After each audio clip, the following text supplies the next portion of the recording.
Okay guys, I did want to get this drone out. I had a couple of minutes today to try to get this out and try to fly it. Now it was a little windy today. I think the winds were about 7 or 8 miles per hour, and this is a light drone, and they don't recommend you flying if it's really windy out.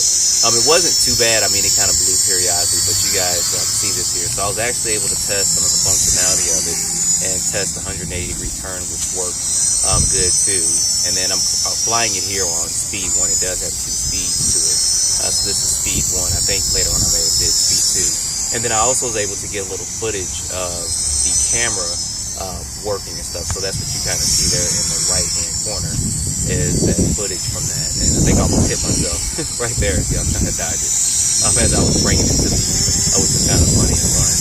But I did want to at least show this to you guys. It's kind of fluctuating left and right a little bit. Like I said, it was a little windy.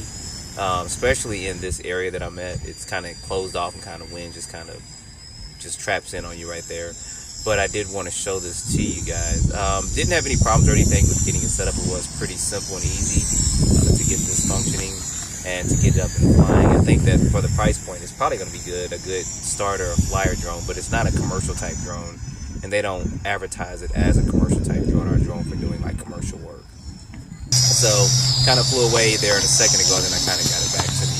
And I just used the landing function, which you'll see in just a minute to get this landing. But I did want to show this to you guys. At least I wanted to get this out, to get this flying for a minute. I'll try to get it back out when the weather gets a little better. So don't forget to like, subscribe, and stay tuned for more videos. Thanks for watching.